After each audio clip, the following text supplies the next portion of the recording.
Bu guru minta para muridnya membuat sebuah karangan pendek dengan judul, "Sesudah dewasa nanti aku akan bekerja apa dan menjadi apa?" Joko pun menulis, "Aku sesudah dewasa akan menjadi seorang polisi, membantu warga menangkap orang jahat." Bu guru yang melihat itu langsung berkata, "Angan-anganmu ini sangat baik Joko, namun kamu besok harus lebih memperhatikan Udin, teman sebangkumu." Ia mengatakan sesudah dewasa ia akan merampok bank. Gara-gara Soimah ngidam kepiting, Udin rela berangkat ke pasar untuk membelikannya. Tanpa diduga, di angkot Udin ketemu mantan pacarnya saat masih SMP. Akhirnya dia lupa tujuan semula dan menghabiskan waktu seharian dengan sang mantan. Waktu sudah sore ketika dia ingat harus membeli kepiting. Bergegas dia pergi ke pasar lalu membeli 5 kilogram kepiting. Untuk mengelabui istrinya Soimah, sesampainya di halaman rumah segera kepiting itu dilepas ikatannya lalu disebarkan ke tanah. Dengan sebatang tongkat, digiringnya kepiting tersebut. Sambil berteriak, "Ayo cepetan jalan, sebentar lagi sudah nyampe rumah." Soimah yang mendengar teriakan Udin segera keluar rumah. Melihat ulah suaminya, Soimah pun berkata sambil tertawa, "Weleh-weleh Mas Udin bawa kepiting kok digiring kayak giring bebek aja, pantesan jam segini baru nyampe rumah." Udin berangkat kerja terburu-buru, oleh Soimah istrinya diperingatkan agar tidak melupakan sesuatu. "Pak kok buru-buru sekali, minum kopinya dulu," kata Soimah. "Buru-buru Mama, minum kopinya nanti saja di kantor sudah ada," jawab Udin. "Pak, koran paginya gak dibawa," kata Soimah lagi. "Tidak usah Mama, di kantor juga ada," jawab Udin. "Ya sudah deh, kalau gitu cium Mama aja dulu," kata Soimah manja. "Tidak usah Mama, di kantor juga ada," kata Udin.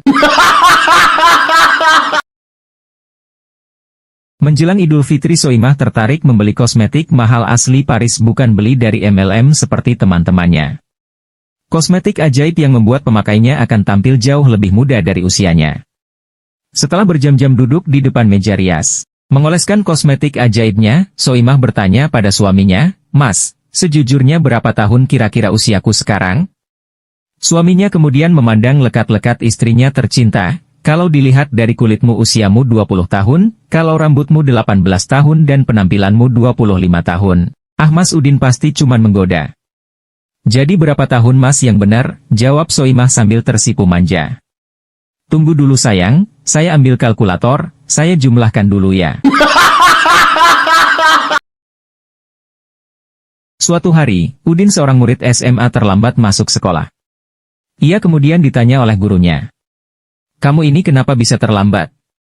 Udin pun menjawab, "Setahu saya Pak, tidak ada kata terlambat untuk menuntut ilmu." Udin berencana untuk menonton film di bioskop dekat apartemennya. Setelah duduk dan film akan segera diputar, datanglah dua wanita yang duduk di barisan depannya. Namun ketika film diputar, Udin yang sudah antusias ternyata tidak bisa mendengar dialog dalam film karena dua wanita di depannya mengobrol dengan volume suara yang cukup keras. Udin yang merasa jengkel kemudian berusaha menegur kedua wanita tersebut. "Maaf Mbak, saya tidak kedengaran," ucap Udin. "Ya bagus dong gak dengar." "Ini kan percakapan rahasia," jawab salah satu wanita tersebut. Udin dan Soimah sedang berada dalam mobil, menyusuri jalan dalam kota, dan saling mendiamkan karena beberapa menit lalu mereka baru saja beradu argumen. Tak lama, mereka melewati sebuah area persawahan di mana banyak terdapat kambing dan sapi yang sedang merumput. Si Udin menunjuk ke kawanan kambing dan sapi itu sambil berkata sinis kepada si istri, "Saudara-saudaramu tuh?" "Iya," jawab Soimah, "saudara ipar." Seorang PNS memanggil tukang cendol yang lewat. Sambil menunggu dilayani, dia iseng-iseng bertanya, "Sudah berapa tahun jualan cendol Bang?" "Kira-kira 5 tahun lebih." "Gerobak sama dagangannya sudah punya sendiri?" "Punya majikan, saya tiap hari setoran. Jualan lebih dari 5 tahun, harusnya sudah punya gerobak dan modal sendiri Bang." "Yah, beginilah orang kecil." "Bapak sendiri kerja di mana?" "Di kelurahan." "Sudah berapa tahun?" 15 tahun, memang kenapa?" "Kerja 15 tahun, harusnya Bapak sudah punya kelurahan sendiri." Seorang ibu bertanya kepada anaknya yang berusia 6 tahun, perihal cita-cita sang anak kelak setelah dewasa. Kamu nanti kalau sudah besar mau jadi apa, nak? Dengan semangatnya sang anak menjawab, aku mau jadi polwan, Bu. Dengan tegas ibunya menjawab, tidak boleh. Si anak merasa heran lalu mengganti jawabannya. Kalau tidak boleh jadi polwan, aku mau jadi peragawati saja, Bu. Kini si ibu semakin marah, apa-apaan kamu, masa mau jadi peragawati? Tidak boleh. Si anak mulai merasa takut, lalu menjawab dengan gemetar. Kenapa semua tidak boleh, Bu? Apa aku cuma boleh jadi ibu rumah tangga saja? Si ibu sekarang tidak marah lagi. Namun ia menangis dan memeluk anaknya dan berkata, kamu ini laki-laki Udin. Seorang pasien rumah sakit jiwa membeli makanan di KFC. Dia pun berkata kepada pelayan yang cantik, Mbak, nasi ayam 1 porsi dibungkus ya? Iya, Mas. Tapi tolong nasi dan ayamnya dipisah ya, Mbak. Kenapa, Mas? Takut nasinya dimakan ayam.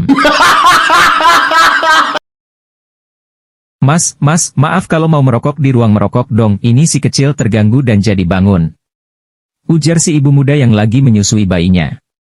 Ya Mbak, tapi maaf juga Mbak kalau mau nyusuin di ruang menyusui juga dong, ini si kecil saya juga terganggu dan ikut bangun. Pada suatu hari ada seorang pengendara yang melanggar lalu lintas dan terlihat oleh seorang polisi yang berjaga dan memberhentikannya. Apakah saudara tidak melihat lampu merah? Tanya seorang polisi kepada seorang pengendara sepeda motor. Saya lihat, Pak. Lalu kenapa saudara tidak berhenti? Saya tidak melihat Bapak. Seorang pimpinan sebuah kebun binatang mendapat laporan dari stafnya bahwa seekor gajah telah mati di kandangnya. Untuk mengecek kebenaran laporan tersebut, sang pimpinan Bonbin tiba di tempat kejadian dan menemukan seseorang yang sedang menangis di dekat bangkai binatang itu. Sebagai pawang gajah ini tentu Anda sangat bersedih atas hal ini dan saya juga demikian, sang pimpinan mencoba menghibur. Saya bukan pawang gajah ini, Pak, sahut orang itu. Tapi sayalah yang ditugaskan untuk menggali kuburannya. Gajahnya kan gede banget, Pak. Jadi saya galinya harus segede apa? Anak-anak TK sedang berjalan-jalan menjelajahi museum untuk mengamati benda-benda purbakala. Kemudian mereka melihat mumi. Wah, muminya seram ya, kata Udin. Iya seram, jawab Joko. Terus angka 2250 SM itu maksudnya apa? Tanya Udin. Mungkin itu dulu nomor plat mobil yang nabrak dia sampai tewas. Jawab Joko. Seorang turis bule yang baru pertama kali datang ke Jakarta sedang berkeliling untuk mengenal jalan-jalan yang ada. Saat istirahat, turis bule itu bertanya kepada seorang teman pemandunya. Saya heran dengan orang Indonesia. Apakah bisa menghafal nama jalan yang begitu panjang? Keluh turis bule itu. Nama jalan yang mana, Sir? Nama jalan pelan-pelan banyak anak menyeberang. Saat di pengadilan hakim sedang menanyai Udin yang bertindak sebagai saksi. Hakim pun bertanya, Anda kenal dengan tersangka? Udin pun menjawab, tidak Pak. Hakim pun mengulanginya, Anda tidak kenal dengan orang ini? Udin menjawab lagi, kalau dia kenal, namanya Joko, bukan tersangka. Dengan jengkel hakim pun bertanya lagi, jadi Anda kenal dengan saudara Joko? Tidak Pak, jawab Udin.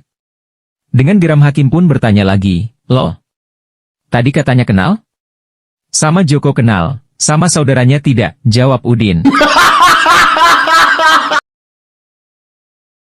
Udin sedang bekerja sebagai pelayan fotokopi, lalu ada seorang wanita cantik dan sungguh idaman bagi Udin.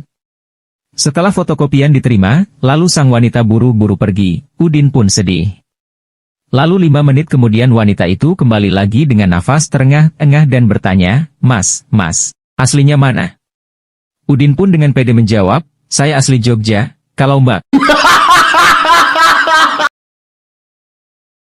Si Udin pemuda yang merantau di Jakarta mengirimi ayahnya baju hangat yang dibelinya seharga 2 juta. Supaya ayahnya tidak ribut, dia mengatakan harga baju itu hanya 100.000 saja. Seminggu kemudian ayahnya menelepon. Wah luar biasa Din, serunya, baju itu berhasil kujual 250.000. Ini bisnis besar, cepat kirim selusin lagi. Seorang ayah menelepon dokter pribadinya karena anaknya sakit. Dokter, kata sang ayah lewat telepon, putra saya menderita flu Hong Kong. Saya tahu, sahut dokter. Kemarin saya telah ke rumah Anda dan memberinya obat. Pisahkanlah dia dari semua orang yang ada di rumah. Tapi dokter, kata ayah yang cemas itu.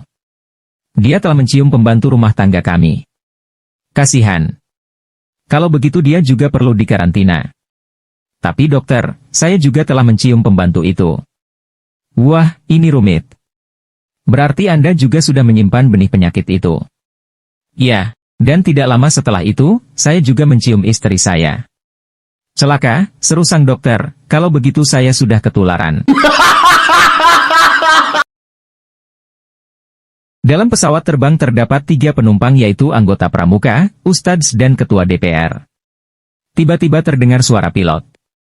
Dalam beberapa detik pesawat kita akan jatuh. Sayang kita hanya punya 3 parasut. Saya akan mengambil 1, karena saya harus melaporkan kecelakaan ini. Melihat pilot meloncat, ketua DPR buru-buru mengambil sebuah parasut yang ada di dekatnya. Saya perlu menyelamatkan diri, sebab saya bertugas memimpin sidang umum DPR untuk menggolkan undang-undang pornografi. Ketua DPR pun langsung terjun menyusul sang pilot. Ustadz pun menatap si pramuka kecil. Nak, ujar sang ustadz, saya sudah puas menjalani kehidupan ini, sedang kamu masih harus menjalaninya. Gunakanlah parasut ini, semoga Tuhan menyertaimu nak. Jangan bersedih Pak Ustadz, ujar si pramuka. Kita masih punya 2 parasut. Yang diambil ketua DPR tadi adalah ransel saya. Udin dihukum mati setelah keputusan pengadilan. Hakim pun memberi putusan dan berkata, perbuatan yang Anda lakukan diganjar dengan hukuman mati. Saya tidak bisa memberikan keringanan karena perbuatan Anda, tapi Anda boleh memilih dengan cara apa eksekusinya. Terima kasih atas keputusan yang mulia, jika memang begitu biarkanlah saya mati tua saja yang mulia, kata Udin. Udin menemukan teko usang di kamar milik almarhum kakeknya. Sejenak ia berpikir, di film-film, biasanya teko usang itu berisi jin mahasakti yang bisa mengabulkan permintaan orang yang membebaskannya. Udin memutuskan untuk memilih dengan seksama keinginan apa yang akan ia minta nantinya dulu, baru setelah itu teko tersebut ia gosok. Setelah mendapatkan 3 keinginan tersebut, ia lalu mengusap teko usang tersebut dan keluarlah sesosok jin.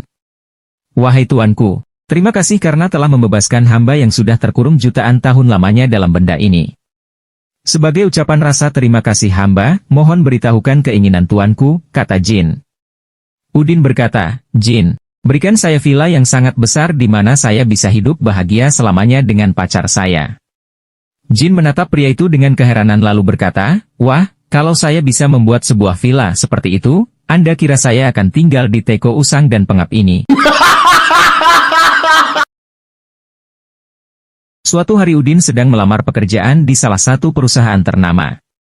HRD pun bertanya kepada Udin, jika Anda diterima di perusahaan ini berapakah gaji yang Anda harapkan? Saya sangat ingin digaji dalam dolar saja dan tidak terlalu tinggi, hanya $15.000 kata Udin. Boleh juga, sangat sesuai dengan jabatan yang Anda lamar. Bagaimana kalau perusahaan menawarkan lebih banyak antara lain mobil, apartemen, bonus 10 kali lipat gaji dan liburan ke luar negeri? Kata HRD. Udin pun menjawab, jangan bercanda pak. Loh kan kamu yang ngajak bercanda duluan, kata HRD lagi. Udin ingin pergi ke stasiun naik becak, dia pun datang ke pangkalan becak dan bertanya, Pak, ke stasiun bus, berapa? Rp50.000, Pak, jawab tukang becak. Udin pun bertanya lagi, 10.000 ya? Ya, naiklah, jawab tukang becak itu. Sepanjang perjalanan, becak ngebut dan berjalan zigzag. Pak gila kamu. Kalau tertabrak, saya bisa celaka, kata Udin. Wong bayar cuma 10.000 kok minta selamat. Kalau 50.000 baru selamat. Konon ada sebuah rumah yang sangat angker. Katanya ada 10 hantu yang menghuni rumah tersebut. Oleh karena itu dipanggillah seorang ustadz untuk mengusir hantu-hantu di rumah tersebut. Setelah Pak Ustadz datang lalu dibacakanlah surat Yasin sambil memejamkan mata. Saat itu juga 9 hantu yang ada di rumah itu menghilang. Pak Ustadz bingung kenapa masih ada satu hantu yang belum pergi. Beliau pun membaca lagi surat Yasin namun tetap saja hantu itu tidak pergi. Tidak berapa lama, 9 hantu yang sebelumnya datang lagi untuk menjemput temannya sambil berkata, "Maaf Ustadz, yang ini tuli." Siang itu Udin baru saja selesai Jumatan. Lalu dia pun pulang dengan naik motor, tiba-tiba seorang polisi menghentikan Udin. "Bapak kok gak pakai helm?" "Saya tilang," kata polisi dengan tegas. "Kenapa saya harus pakai helm, Pak?" "Kan sudah pakai peci," jawab Udin. "Helm bisa melindungi kepala Anda kalau terjadi kecelakaan," jawab polisi tegas. "Lah tapi Pak, helm kalau jatuh bisa pecah, peci kan enggak," jawab Udin. Seorang pendengar radio sedang berbincang dengan penyiar melalui telepon pada pukul 4 sore. "Halo selamat sore, dengan Radio Ramadan FM di sini. Kalau boleh tahu ini dari siapa dan di mana?" "Halo, saya dengan Udin di kamar. Boleh request lagu nggak?" "Oh tentu boleh dong, mau request lagu apa?" "Aku mau request adzan maghrib, tolong puterin ya." Sebuah perusahaan sedang melakukan proses interview untuk penerimaan calon pegawai baru. "Selamat, Anda lolos untuk melanjutkan ke tahap berikutnya. Sekarang Anda akan mengikuti tes yang terakhir yaitu interview. Kami akan memberikan sebuah pertanyaan. Silahkan Anda pilih salah satu dari 2 jenis pertanyaan. Apakah Anda memilih menjawab 10 pertanyaan mudah atau 1 pertanyaan sulit yang harus dijawab dengan logis?" Calon pegawai mulai memikirkan pilihannya. Setelah selesai berpikir, sang calon pegawai menjawab, "Saya memilih 1 pertanyaan sulit." "Baiklah kalau begitu, silahkan berikan jawaban dari pertanyaan lebih dulu mana antara telur dan ayam?" tanya si pewawancara. "Telur," jawab calon pegawai dengan yakin. Si pewawancara berkata, "Kenapa Anda berpikir kalau lebih dulu telur daripada ayam?" Calon pegawai pun menjawab, "Maaf Pak, tapi tadi Bapak bilang kalau hanya akan memberikan 1 pertanyaan saja." Udin pergi mengunjungi rumah temannya. Dia berbincang dan bermain catur dengan temannya. Saat hendak pulang ternyata di luar sedang hujan deras dan angin kencang. "Jangan pulang dulu, kalau perlu menginap saja karena hujannya sangat lebat," kata temannya. Udin pun setuju untuk menginap semalam. Temannya lalu menyuruh istrinya untuk menyiapkan kamar. Setelah selesai tiba-tiba Din hilang entah kemana. Mereka pun mencari ke seluruh rumah. Tak lama kemudian terdengar suara pintu terbuka, "Loh Din dari mana saja? Kami mencarimu dari tadi," tanya temannya. "Oh, aku tadi pulang dulu untuk mengambil baju tidurku," jawab Udin. Hari ini adalah hari pertama masuk sekolah, sehingga sang guru menanyai murid-murid untuk perkenalan. "Udin, berapa umur ayahmu?" tanya bu guru. Udin pun menjawab, "Sama dengan umur saya Bu." "Loh kok bisa?" "Iya, kan beliau baru jadi ayah waktu saya lahir Bu." Seorang pria masuk ke klinik dan berkata kepada dokter, "Tolong bantu saya. Saya tertusuk pisau di punggung saya." Dokter itu melihat arlojinya dan berkata, "Sekarang jam 2:30 dan saya bekerja hanya sampai jam 2. Jadi seperti yang bisa Anda bayangkan saya telah selesai hari ini dan saya tidak dapat membantu Anda, jadi silakan datang besok pagi pukul 8. Pria itu berkata, "Tapi jika sampai besok saya akan kehilangan semua darahku dan saya akan mati. Tidakkah Anda melihat bahwa saya memiliki pisau di punggung?" Dokter yang sudah sangat marah itu mengeluarkan pisau dari punggung dan menancapkannya ke dalam mata pasien. "Sekarang Anda bisa pergi ke dokter mata di klinik sebelah, dia bekerja sampai jam 4 sore. Suatu hari Udin berobat ke dokter. Dokter pun mewanti-wanti Udin, "Jaga kolesterol ya Pak, hindari makan daging berlemak dan jeroan, terutama kambing." Udin pun menjawab, "Wah kambing itu kesukaan saya Dok." "Jadi saya mesti makan apa Dok?" Dokter pun berkata, "Pokoknya segala macam yang berenang di air tawar aman untuk dimakan." Seminggu kemudian dokter mampir ke rumah Udin. "Bapak Udin ada?" "Ada Dok, Bapak sejak pagi berenang, tuh di kolam renang," kata istrinya. "Wah, rajin olahraga ya," kata dokter. "Bukan Dok, Bapak lagi ngajarin kambing berenang, biar aman dimakan," kata Bapak. Kali ini Udin kehilangan dompetnya yang berisi uang, SIM, kartu debit, kartu kredit dan surat penting lainnya. Udin kemudian meminta bantuan kepada seorang dukun agar dompetnya bisa kembali lagi. "Mbah, tolong bantu untuk menemukan dompet saya yang hilang tadi siang," kata Udin. Mbah dukun pun menjawab, "Tunggu sampai besok." "Tunggu gimana nih Mbah? Isi dompet saya itu ada uang, SIM, kartu kredit, dan surat-surat penting lainnya," kata Udin lagi. Mbah dukun pun dengan nada kesal menjawab, "Saya tidak bisa menemukan dompet sampean sebelum menemukan kunci kamar praktek saya yang hilang sejak kemarin." Selesai berbuka puasa di warung Padang, Udin menghampiri pemiliknya lalu berkata, "Udah, pernah dengar gak hadits yang mengatakan bahwa memberi makan orang yang berpuasa pahalanya sama dengan pahala orang yang berpuasa?" "Ya, saya sering dengar. Tanpa mengurangi pahala orang yang berpuasa sedikit pun," kata pemilik warung.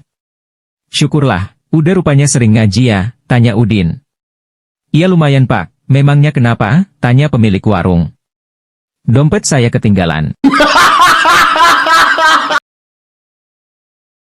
Suatu hari istri Udin akan melahirkan anak pertama mereka. Udin pun buru-buru ke rumah sakit dan disuruh masuk untuk menyaksikan proses persalinan. Setelah persalinan selesai Udin pun mengecup kening Soimah, istrinya. "Alhamdulillah, anak kita perempuan, makasih ya sayang," kata Udin. "Iya, sayang," jawab Soimah.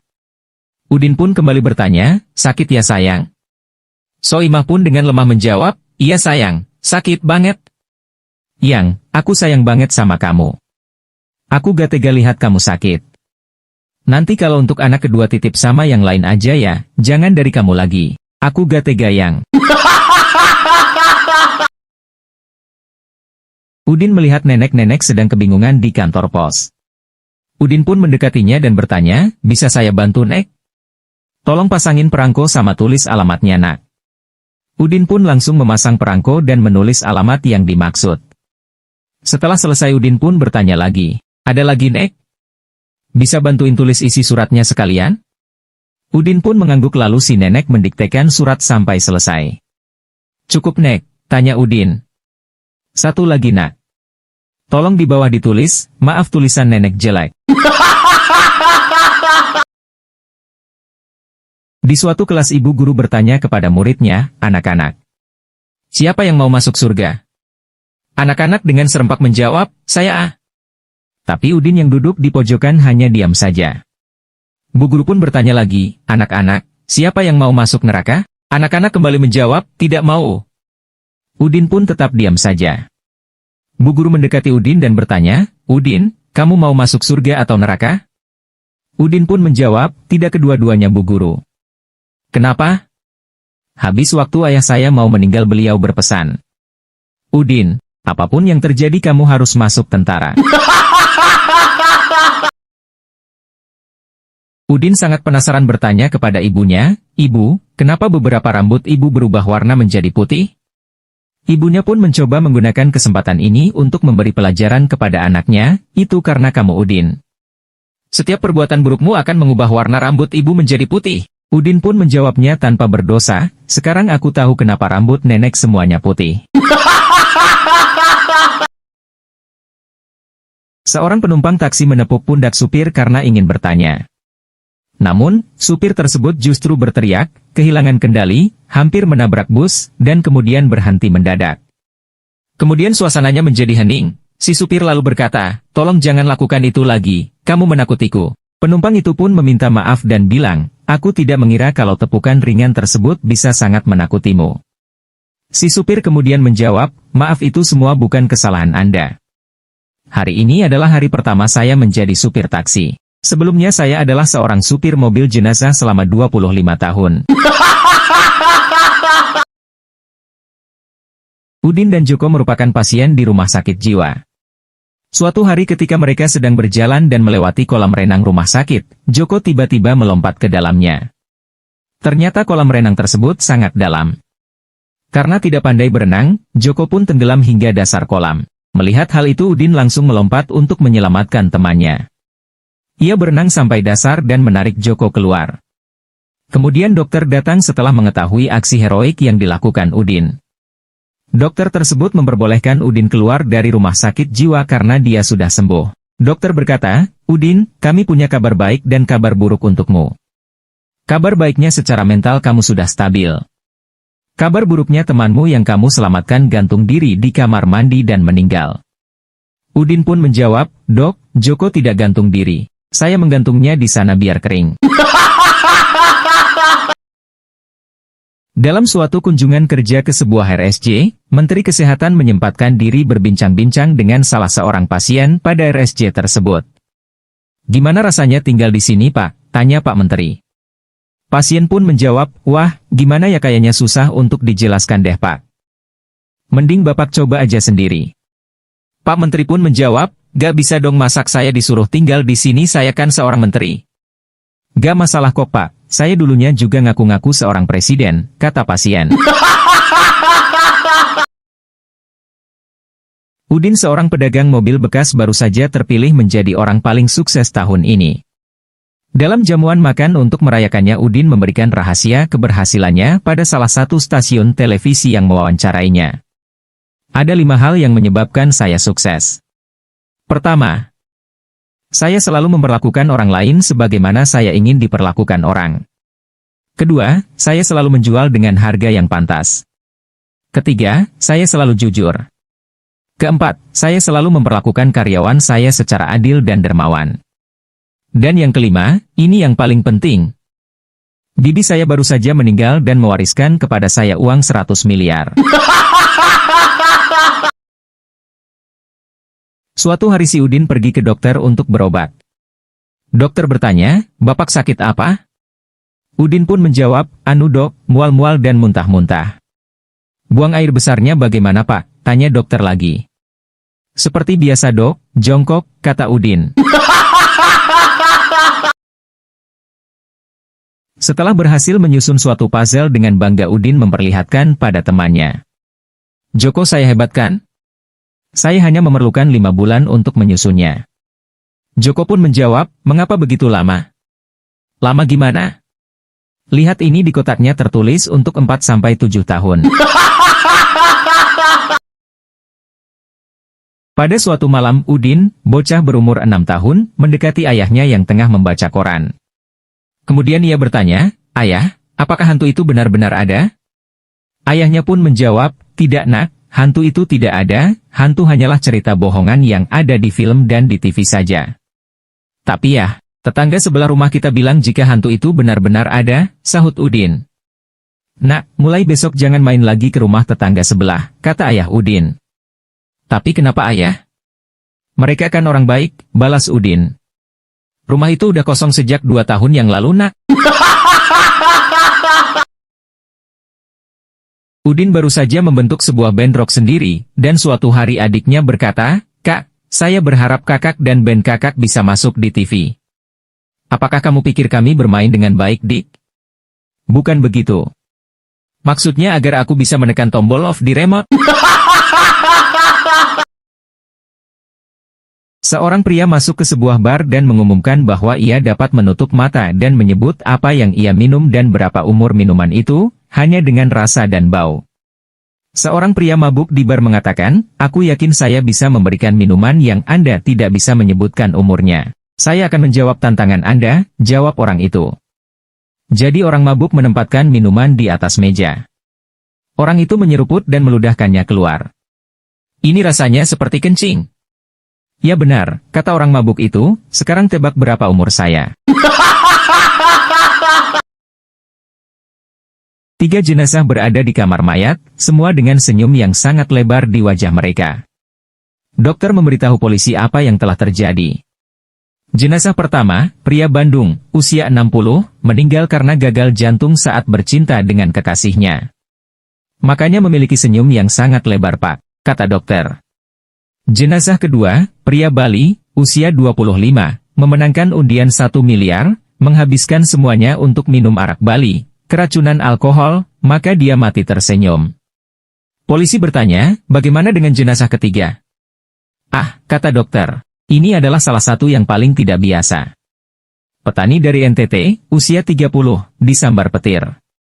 "Kenapa dia tersenyum?" tanya polisi itu. Kami kira dia berpikir bahwa dia sedang difoto. Seorang profesor perguruan tinggi yang terkenal sebagai seorang ateis, dia dengan tegas menyatakan bahwa dia akan membuktikan bahwa tidak ada Tuhan. Dia melihat langit-langit, dia berteriak, "Tuhan, jika Anda nyata, maka saya ingin Anda menjatuhkan saya dari tempat saya berdiri ini. Saya akan memberi Anda 15 menit." Setelah 10 menit, sekali lagi sang profesor mengejek Tuhan dan berkata, "Ini aku, Tuhan, aku masih menunggu." Sampai ke beberapa menit terakhir si Udin, anak paling bandel di kelas, mendekati profesor dan meninju wajahnya dengan kuat. Profesor itu terjatuh nyaris pingsan sebelum menabrak lantai. Akhirnya, profesor mulai mencoba berdiri. Ketika akhirnya mendapatkan kembali kekuatan bicara, dia melotot pada si Udin. "Hei Udin, ada apa denganmu? Kenapa kamu melakukan itu?" kata profesor. Si Udin tersenyum. "Tuhan sedang sibuk, jadi dia mendelegasikan tugas itu ke saya, Pak." Seorang pria menjawab telepon yang ternyata dari dokter unit gawat darurat di sebuah rumah sakit. "Pak, jelas dokter itu, istri Anda mengalami kecelakaan mobil yang serius. Saya punya kabar buruk dan kabar baik." Pria itu bertanya dengan ragu-ragu, "Apa kabar buruknya?" "Kabar buruknya adalah istri Anda telah mengalami kelumpuhan pada kedua lengan dan kedua kakinya. Dia kemungkinan akan menggunakan respirator selama sisa hidupnya." "Astaga dok, apa kabar baiknya?" Dokter menjawab, "Saya hanya bercanda, sebenarnya dia sudah meninggal." Seorang istri sedang merasa jengkel dengan suaminya karena kehidupan mereka yang serba kekurangan. "Kenapa sih? Kamu nggak bilang dari dulu kalau kamu semiskin ini?" Kata sang istri, "Aku kan sudah bilang sayang, tapi kamu nggak mau dengar dan merti," jawab suaminya. "Memang dulu kamu bilang apakah aku?" Ujar istrinya tidak percaya. "Aku bilang, sayang, cuma kamu satu-satunya yang aku miliki di dunia ini." Kamu cuma jawab, "So sweet." Jelas sang suami. Mendengar jawaban tersebut, sang istri akhirnya hanya bisa memendam kekesalannya kembali. Tadi di pesawat, Udin disapa bapak-bapak yang duduk di samping. "Mau kemana, Dek?" tanya bapak tersebut. Udin pun menjawab, "Surabaya, Pak." "Wah, sama ya," sahut bapak itu lagi. "Lah, iya kan kita satu pesawat, Pak." Seekor katak pergi menemui peramal untuk mengetahui peruntungan asmaranya. Peramal lantas mulai membaca telapak tangan si katak. "Aku mempunyai kabar baik dan buruk." "Mau dengar yang mana dulu?" tanya peramal dengan misterius. Dengan gembira, si katak memilih untuk mendengar kabar baik terlebih dahulu. "Kamu akan bertemu seorang gadis cantik. Ia tertarik padamu dan ingin mengetahui segala hal tentangnya. Gadis ini juga ingin kamu terbuka dan memberikan hatimu," jelas peramal. "Wah, itu hebat," seru katak dengan bahagia. "Lantas, apa kabar buruknya?" lanjutnya. "Kamu akan bertemu dengan gadis ini di kelas biologi," pungkas peramal. Ada percakapan 3 orang suami. Suami pertama, "Saya heran, istri saya kok tingkahnya aneh-aneh. Masa dia bilang ingin beli DVD player, padahal TV aja kita gak punya." Suami kedua, "Istri saya lebih aneh lagi, Pak, maksa-maksa minta beli tabung gas. Padahal kompor di rumah kami masih kompor minyak." Suami ketiga, "Wah, istri saya paling aneh banget, Pak. Dia bilang mau tugas keluar kota, dia bawa 10 kondom, Pak. Bayangin, Pak, 10 buah, dia gak mikir apa ya? Mau dipasang di mana itu kondom? Dia kan wanita." Orang anak kecil yang bandel melihat kakaknya dicium oleh teman lelakinya. Esok harinya, ia menemui lelaki itu. "Abang semalam mencium kakakku bukan?" "Iya, tapi jangan keras-keras. Ini 1000 untuk tutup mulut." "Terima kasih, ini uang kembaliannya 500. "Loh, kok pakai uang kembalian segala?" "Saya tidak mau nakal, Bang.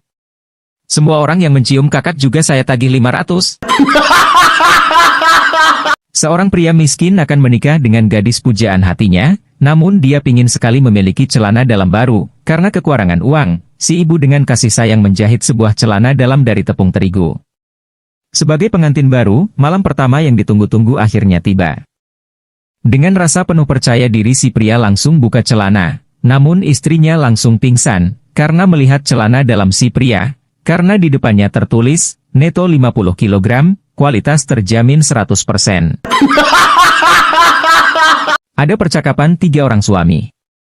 Suami pertama, saya heran, istri saya kok tingkahnya aneh-aneh, masa dia bilang ingin beli DVD player, padahal TV aja kita gak punya. Suami kedua, istri saya lebih aneh lagi, Pak, maksa-maksa minta beli tabung gas.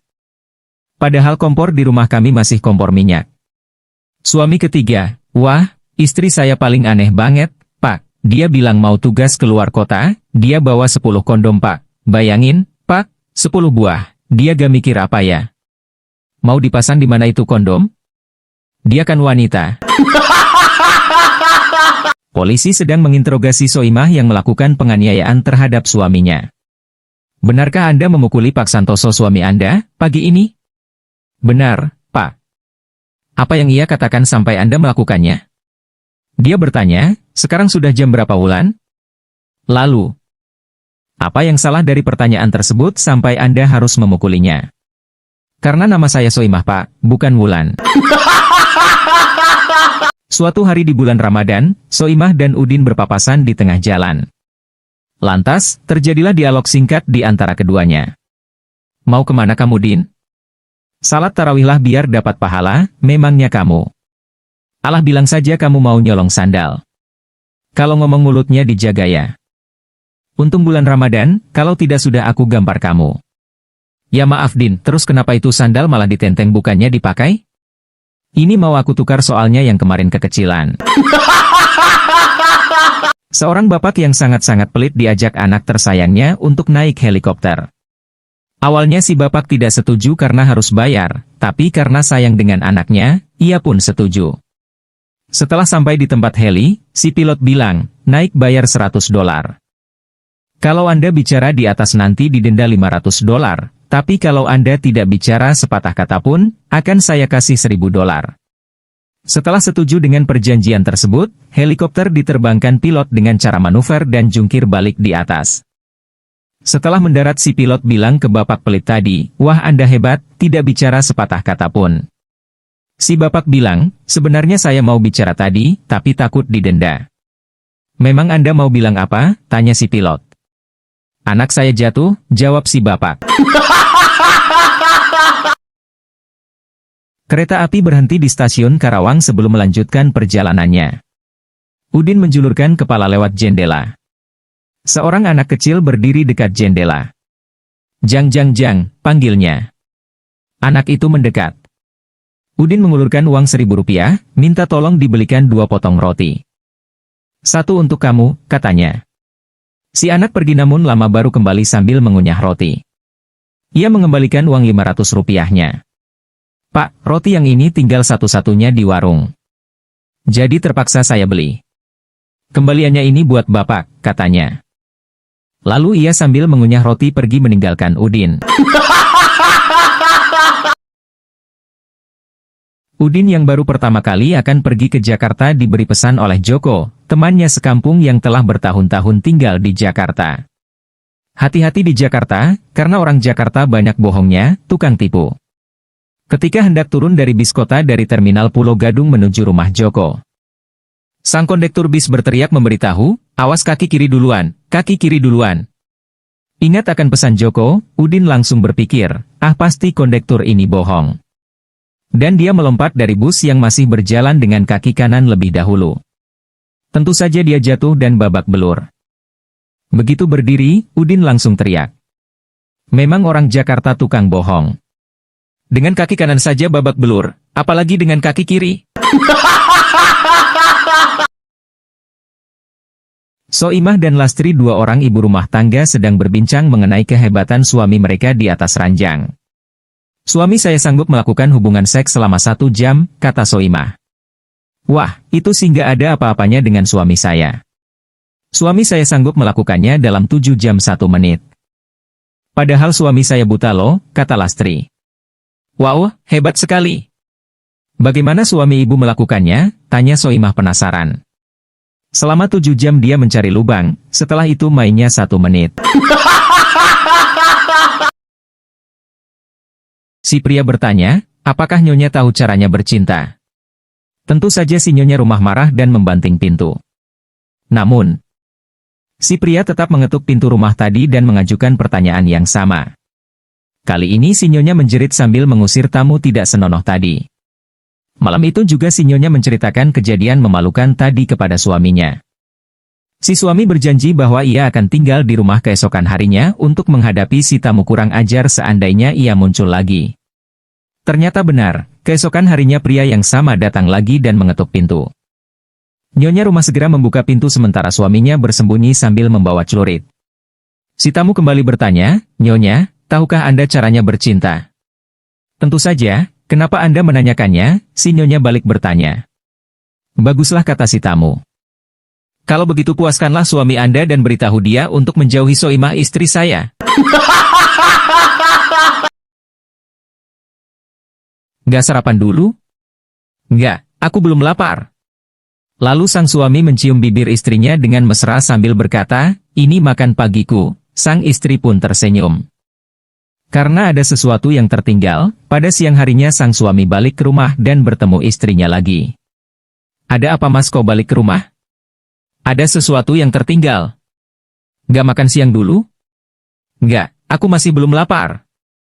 Lalu dengan mesranya sang suami menghampiri istrinya dan menciumi sambil berkata, ini makan siangku. Sang istri pun senang campur bahagia. Ketika sore hari menjelang malam sang suami pun pulang ke rumah. Dengan kagetnya ia melihat tingkah laku sang istri, lalu bertanya. Sedang apa kamu? Karena ia melihat istrinya sedang duduk di atas rice cooker yang hidup dan panas tanpa celana dalam. Dengan ungkapan yang senang sang istri menjawab. Ngangetin makan malam, mas. Dua anak kecil bertengkar mengenai ayah siapa yang lebih hebat. Papaku lebih hebat daripada papamu, kata Udin. Joko pun membalas, kalau gitu, mamaku lebih hebat daripada mamamu.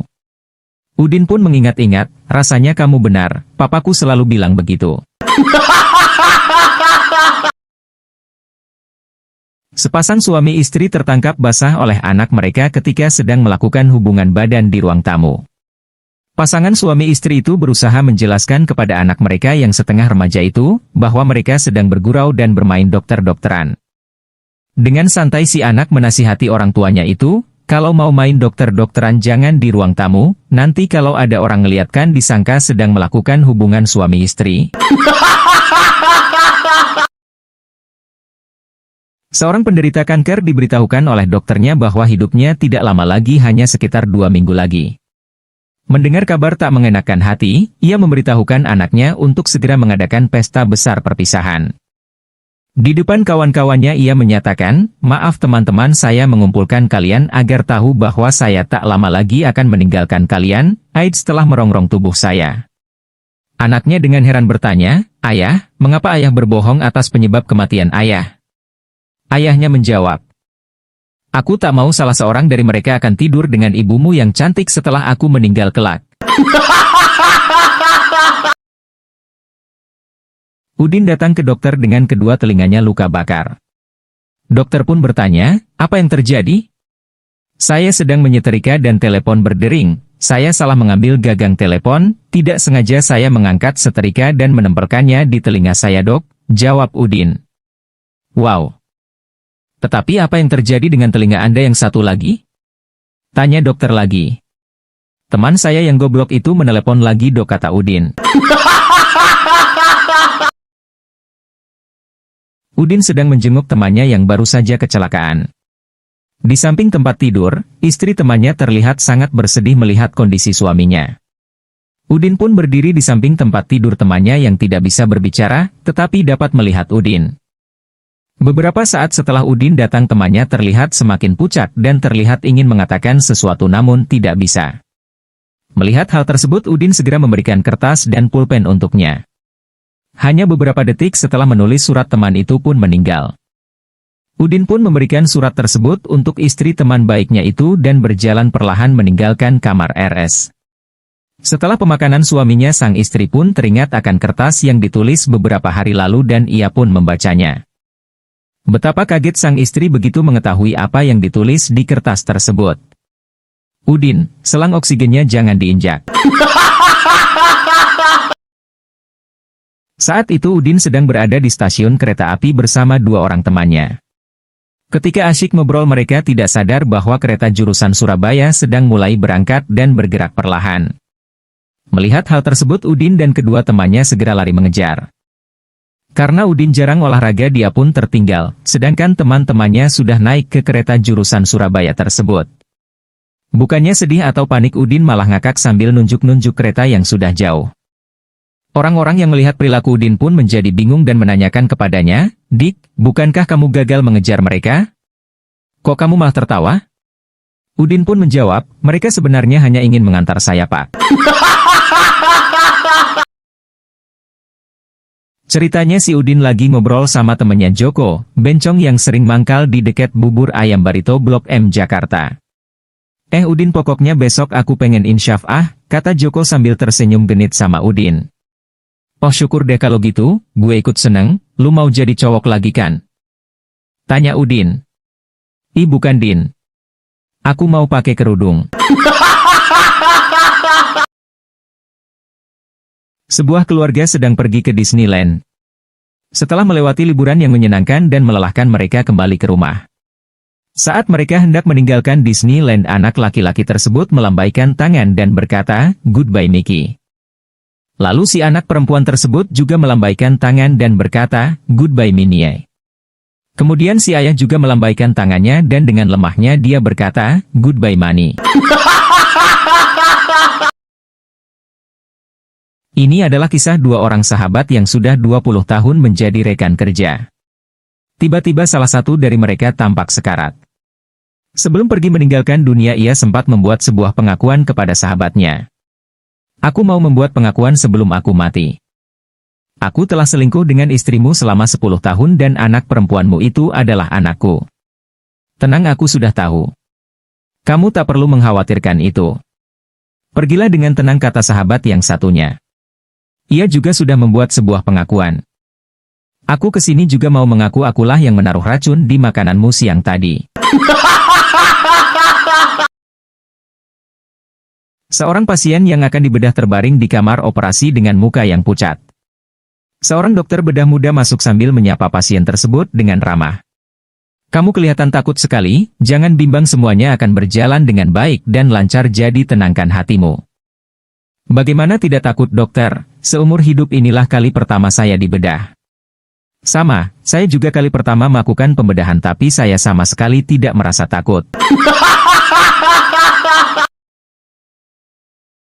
Suatu hari seorang petugas sensus penduduk datang ke rumah seorang nenek yang tinggal sendiri di ujung jalan. Ketika dipersilahkan masuk petugas tersebut mulai menanyakan kondisi sang nenek dan mendatanya untuk keperluan administrasi. Sang nenek pun berucap, "Sebentar ya tak buatkan minuman dahulu, kasihan kamu sudah keliling rumah warga." Tanpa sungkan sang petugas pun menerima tawaran tersebut. Merasa kurang lengkap rasanya minum kopi tanpa camilan, si petugas pun mulai mencomot kacang almond yang ada di meja ruang tamu dengan seenaknya. Setelah memakan kacang tersebut cukup lama, sang nenek pun kembali dengan secangkir kopi. "Loh kok kamu malah makan kacang itu?" tanya si nenek. "Saya kira ini disediakan untuk tamu nek," jawab si petugas. "Itu bukan buat tamu, itu kacang bekas saya." Kaget si petugas pun bertanya, "Bekas bagaimana nek, kan kacangnya belum dimakan?" "Itu kan kacang almond dari coklat batangan yang biasa saya emut, karena sudah nggak punya gigi makanya saya pisahkan kacangnya." Seorang koboi pergi ke barnya dengan naik kuda. Setelah mengikat kudanya dia masuk ke dalam pesan minuman dan langsung bergegas pergi. Ternyata kudanya hilang. Dia masuk kembali ke bar sambil berteriak, "Siapa yang mencuri kuda saya?" Dan tidak seorang pun yang menjawab. Si koboi berkata lagi, "Oke, saya tunggu 10 menit, jika dalam waktu 10 menit tidak ada yang mengaku terpaksa saya akan melakukan apa yang sudah saya lakukan di Texas. Dan terus terang aku tidak suka melakukan hal itu lagi." Satu persatu pengunjung lari keluar bar sampai tidak ada seorang pun yang berada di dalam bar kecuali si bartender. Saat si koboi melongok keluar, ternyata kuda telah kembali berada di tempatnya semula. Dengan gemetar ketakutan bercampur senang karena kuda si koboi telah kembali, bartender bertanya, "Apa yang telah kamu lakukan di Texas?" Koboi itu menjawab, "Saya terpaksa pulang jalan kaki." Udin diundang ke sebuah pernikahan temannya yang bernama Nisa. Ketika dia sudah sampai di lokasi, Udin bertemu dua pintu dengan tulisan pintu pertama untuk keluarga laki-laki dan pintu kedua untuk keluarga perempuan. Dan Udin pun masuk ke pintu kedua. Setelah berjalan beberapa langkah, Udin bertemu dua pintu lagi. Satu tertulis untuk tamu laki-laki dan pintu kedua untuk tamu wanita. Jelas Udin langsung masuk ke pintu pertama. Tidak lama keluar dari pintu tersebut, Boet bertemu pintu pertama dengan tulisan untuk yang membawa kado dan pintu kedua untuk yang tidak membawa kado. Sambil malu-malu Udin masuk lewat pintu kedua. Setelah berjalan beberapa langkah lagi, Udin bertemu dengan dua pintu lagi, yang satu tertulis untuk yang membawa amplop dan yang pintu kedua tertulis untuk yang tidak membawa amplop. Sambil tertawa terbahak-bahak, Udin pun masuk pintu kedua. Setelah dibuka pintu kedua, ternyata dia sudah di jalan raya. Suatu saat seorang gadis lugu bernama Soimah baru pulang dari sekolah dengan wajah yang bingung. Lalu dia bicara dengan ibunya. "Bu, kok tadi di sekolah teman-teman laki ngeliatin kolong meja tempat aku duduk, kenapa ya?" "Biasanya sih anak laki-laki kalau ngeliatin kolong meja yang didudukin anak perempuan mungkin mereka ngintipin celana dalam kamu," kata ibunya. "Ngintipin celana dalam? Wah, untung Soimah tadi lupa pakai celana dalam." Suatu hari di praktikum kedokteran, dosen berkata, "Hari ini kita belajar mengenai tubuh sesungguhnya, untuk itu kita akan mempelajari mayat." Lalu didatangkanlah sebuah mayat. Pelajaran pertama, tidak boleh jijik. Lalu sang dosen memasukkan jarinya ke anus mayat tersebut. Dan kemudian menjilat jarinya. "Nah, kalian lakukan seperti yang saya lakukan tadi." Walaupun banyak yang teriak-teriak dan muntah-muntah karena tidak tahan, toh akhirnya semua mahasiswa melakukan itu satu persatu. Nah, sekarang pelajaran kedua, ketelitian. Perhatikan. Tadi yang saya masukkan adalah jari tengah, sedangkan yang saya jilat adalah jari kelingking. Pada suatu hari, seorang dokter spesialis jantung meninggal dunia. Untuk mengenang jasanya, para koleganya sepakat untuk membuatkan sebuah peti mati berbentuk jantung. Acara penguburan pun berjalan dengan hikmat. 1 bulan kemudian, seorang dokter penyakit spesialis mata juga meninggal dunia. Seperti sebelumnya, para koleganya sepakat untuk membuatkan peti mati berbentuk mata untuk mengenang jasanya. Penguburannya pun berjalan dengan hikmat. Setelah selesai, para pengantar kembali pulang. Hanya tinggal satu orang saja yang masih merenung sendirian di pinggir makam. Salah seorang dokter yang lain melihatnya dan segera menghampirinya. "Sudahlah, yang berlalu biarlah berlalu. Tidak usah engkau pikirkan," kata si dokter yang tahu bahwa ia adalah kawan dekat si almarhum. "Saya tidak tahu apa yang harus saya katakan kepadamu," jawab si dokter.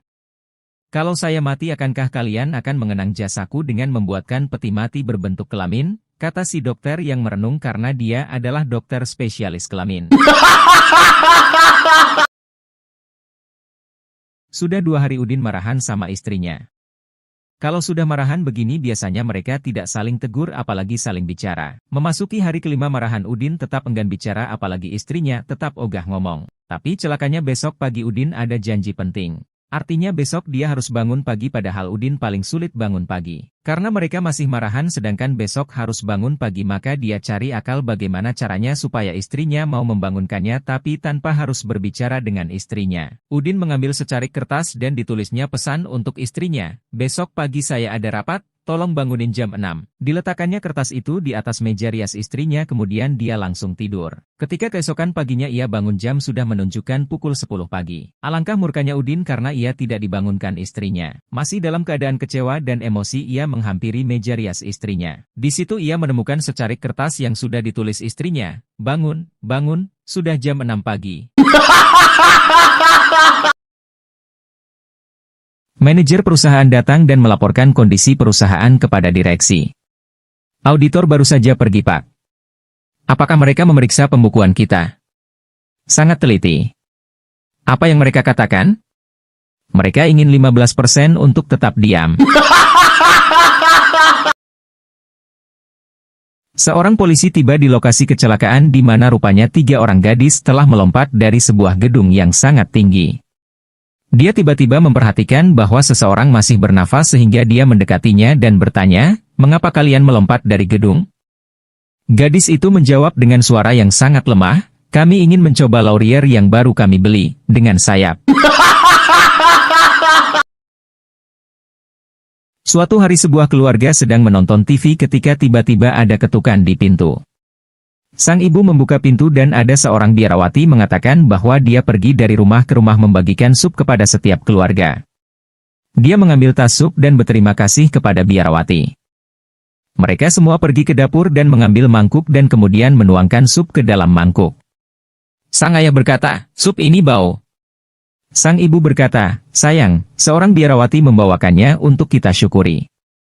Sang ayah kemudian mencicipinya dan berkata, "Iu. Rasanya seperti kotoran," dan sang ibu berkata, "Sayang, habiskan." Setelah selesai, mereka pergi ke ruang tamu dan menonton berita. Wartawan itu mengatakan, pria yang berpakaian biarawati yang mengantarkan air comberan dari pintu ke pintu telah ditangkap. Guru meminta Udin kecil untuk menggunakan kata "pasti" dalam sebuah kalimat. Udin pun menjawab, "Bu guru, apakah di dalam kentut ada benjolan?" Sang guru berkata, "Tentu saja tidak Udin." Saat itulah Udin menjawab, "Kalau begitu saat ini saya pasti sedang buang air besar di celana." Petugas dinas kesehatan berjalan ke sebuah restoran baru tanpa pemberitahuan dan mengambil tempat duduk di mana ia dapat melihat dapur lalu memesan pizza dan hamburger.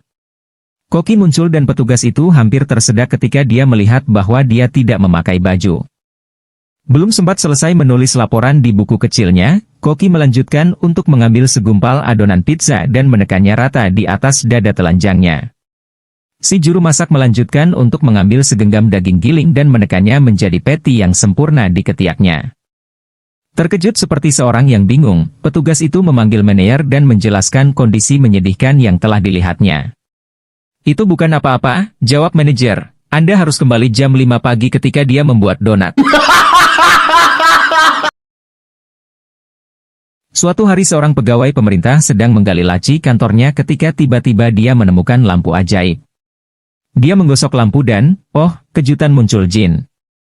Jin bertanya, "Seperti jin lainnya, apa keinginan pertama Anda?" Pekerja pemerintah lalu menjawab, "Saya ingin kaya." Jadi jin mengabulkan harapannya, dan orang itu dikelilingi oleh tumpukan uang yang menyaingi tumpukan uang Bill Gates. "Harapan kedua saya adalah berada di sebuah pulau dengan wanita cantik di sekitar saya dan mematuhi setiap perintah saya." Dan puff, dia ada di sana. Kemudian orang itu memutuskan pada permintaan ketiga, "Saya tidak ingin melakukan pekerjaan apapun lagi." Dan tiba-tiba, ia sudah kembali duduk di kantornya. Udin dan Soimah sedang bermain golf, tiba-tiba Soimah bertanya, "Sayang, jika aku mati maukah kamu menikah lagi?" Udin berkata, "Tidak sayang." Soimah berkata, "Aku yakin kamu akan melakukannya." Jadi Udin berkata, "Baiklah aku akan menikah lagi." Kemudian Soimah bertanya, "Apakah kamu akan membiarkannya tidur di tempat tidur kita?" Dan Udin pun menjawab, "Ya aku kira begitu." Kemudian Soimah bertanya, "Apakah kamu akan membiarkan dia menggunakan peralatan golfku?" Dan Udin menjawab, "Tidak, dia kidal." Ilmuwan menemukan mesin untuk menangkap pencuri. Lalu ilmuwan tersebut melakukan uji coba ke 3 negara, Kanada, Amerika, dan Indonesia dan hasilnya. Di Kanada dalam 30 menit mesin itu menangkap 10 pencuri, di Amerika dalam 15 menit mesin itu menangkap 5 pencuri. Di Indonesia dalam 3 menit mesin hilang dicuri. Udin kecil berjalan dengan menuntun seekor sapi betina besar melewati jalan desa. Pak Lurah melihatnya dan bertanya, "Hei Udin, kemana kamu akan membawa sapi itu?" "Saya akan membawanya ke kandang sapi jantan agar dia hamil," jawab Udin. Pak Lurah terkejut, "Kamu masih terlalu kecil. Bukankah sebaiknya ayah kamu yang melakukan itu?" Udin kecil memikirkannya sebentar dan menggelengkan kepalanya, "Tidak, saya pikir lebih baik sapi jantan yang melakukannya." Suatu hari si Udin berkata pada ibunya, "Mama hari ini aku buka puasa di luar." "Wah, buka pakai apa?" tanya ibunya. "Pakai bakso, lewat depan kos adek tadi," kata Udin. "Loh, tadi katanya di luar." Tanya ibunya dengan heran. Iya di luar jam buka. Pada suatu rumah sakit di Jerman, sedang terjadi transaksi otak manusia untuk digunakan sebagai riset para ahli dalam bidang keyboard. Kebetulan stok otak tersebut cuma tinggal 3 dan masing-masing otak berasal dari Jepang, Amerika, dan Indonesia. Pihak rumah sakit menawarkan harga yang berbeda-beda. Dokter berkata, otak-otak ini masih segar dan tidak terkontaminasi dan layak digunakan untuk riset Anda. Ahli riset pun menjawab, Dok, dana saya tak terbatas maka saya minta otak yang paling mahal. Kalau begitu saya rekomendasikan Anda mengambil otak orang Indonesia ini. Kata dokter. Loh kok, memangnya kenapa? Masalahnya otak orang Amerika dan Jepang sudah terlalu sering digunakan, sedangkan otak orang Indonesia ini nggak pernah dipakai jadi masih orisinil. Kata dokter. Suatu hari ayam sedang curhat sama sapi. Ayam bilang, gue benci banget sama manusia. Sapi pun bertanya, emang lo kenapa Yam? Masa gua baru makan beras dikit aja langsung diusir, sampai dilempar-lempar batu segala. Padahal mereka hampir tiap hari makan telur dan daging gua. Benci banget gua sama yang namanya manusia. Emang lo doang yang benci? Gua lebih benci mereka lebih dari siapapun. Sahut si sapi. Emang lo kenapa Pi? Coba lo bayangin, hampir tiap hari susu gue dielus-elus, dipencet-pencet, diremas-remas, tapi manusia durjana itu gak pernah nikahin gue. Boro-boro ngelamar, sakit banget batin gue, emangnya gue jablay. Udin bertanya ke Ustadz, mengapa saya tidak pernah menemukan jodoh saya? Ustadz pun menjawab, gadis seperti apa yang kau inginkan? Saya menginginkan gadis yang putih cantik tinggi pintar perhatian dan mencintai saya. Oh kalau begitu kamu harus melaksanakan ajaran 3B. B yang pertama adalah berusaha, apakah kamu sudah cukup berusaha? Wah yang namanya usaha tuh sudah saya lakukan dengan maksimal. Sudah sangat banyak tempat yang saya lalui demi mendapatkan gadis impian saya itu. Kata Udin lagi. Kalau begitu kamu harus melaksanakan B yang kedua yaitu berdoa, bila perlu berdoa dan berpuasa. Udin pun menjawab, Pak Ustadz setiap hari saya berdoa untuk hal ini bahkan berpuasa Senin dan Kamis. Wah, mungkin kamu harus melaksanakan ajaran B yang ketiga. Apa itu Pak? Tanya Udin. Bercermin. Di luar Hotel Hilton, Udin bersama sahabatnya yang seorang turis Jepang mau pergi ke bandara. Mereka pun naik taksi, di jalan tiba-tiba saja ada mobil kencang sekali menyalip taksinya. Dengan bangga si Jepang berteriak, "Ah Toyota, Made in Japan sangat cepat." Tidak lama kemudian, mobil lain menyalip taksi itu. Si Jepang teriak lagi, "Ah Nissan, Made in Japan sangat cepat." Beberapa lama kemudian, taksi yang ia naiki lagi-lagi disalip mobil. Dan si Jepang teriak lagi, "Ah Mitsubishi, Made in Japan sangat cepat." Udin dan sopir taksi itu merasa kesal melihat si Jepang ini benar-benar nasionalis. Kemudian sesampainya di bandara, sopir taksi bilang ke si Jepang, $100. Si Jepang pun kaget, $100? Ini kan tidak jauh dari hotel. Ah hargometer Made in Japan kan sangat cepat sekali. Kata Udin menyahut si Jepang itu. Dua pemburu sedang berburu di hutan, salah satu dari mereka tiba-tiba jatuh pingsan. Dia tampak tidak bernafas dan matanya terpejam. Melihat keadaan itu pemburu satunya bingung, dia tidak tahu harus berbuat apa. Kemudian dengan terengah-engah dia menelpon layanan darurat. Temanku mati. Apa yang bisa saya lakukan? Tenang, saya dapat membantu. Pertama pastikan apakah dia sudah mati? Setelah operator berkata begitu, kemudian terdengar suara tembakan. Setelah itu pemburu itu mengatakan oke, sekarang apa? Alkisah si Udin ditangkap polisi. Polisi bertanya, kenapa kamu mencuri dompet, kata polisi. Udin pun menjawab, terpaksa, Pak. Polisi pun kembali bertanya, terpaksa gimana? Gak punya uang untuk makan? Udin pun kembali menjawab, sebenarnya begini Pak. Dari pagi saya mencari kantor polisi tapi tidak ketemu, terus nanya ke teman malah diem aja. Saya tanya ke orang lain pada diem juga, saya jadi bingung Pak. Ya sudah, saya punya akal. Supaya sampai kantor polisi, saya nyoba maling dompet orang dan buktinya saya bisa ke sini. Terus? Ngapain kamu nyari kantor polisi segala? Apa urusanmu? Tanya polisi lagi. Udin pun menjawab, itulah Pak, saya mau membuat surat kelakuan baik, saya mau ikut tes penerimaan polisi. Ada 3 ekor tikus yang lagi pada ngumpul. Tikus satu berkata, lo tau gak, perangkap tikus tuh sering gue mainin kalau lagi iseng. Tikus 2 gak mau kalah, gitu aja lo udah sombong. Lihat gue racun tikus kalau buat gue cuma buat mabok-mabokan doang. Tikus 3 cuma diam aja dan pergi ninggalin teman-temannya. Tikus 1 dan 2 bertanya-tanya, mau kemana lo? Tikus 3 pun jawab, cabut dulu Gan, gue ada kencan sama kucing. Udin dan Soimah tengah menghadiri sidang perceraiannya. Dalam sidang akan memutuskan siapa yang mendapat hak asuh anak. Sambil berteriak histeris dan melompat-lompat Soimah berkata, Yang mulia, saya yang mengandung. Melahirkan bayi itu ke dunia dengan kesakitan dan kesabaran saya. Anak itu harus menjadi hak asuh saya. Hakim lalu berkata kepada si Udin, apa pembelaan Anda terhadap tuntutan istri Anda? Si Udin pun diam sebentar, dengan nada datar ia berkata, Yang mulia jika saya memasukkan koin ke mesin minuman, mesinnya bergoyang sebentar, dan minumannya keluar. Menurut Pak Hakim, minumannya milik saya atau mesinnya? Sambil mengernyitkan dahi Hakim pun berkata, iya juga ya.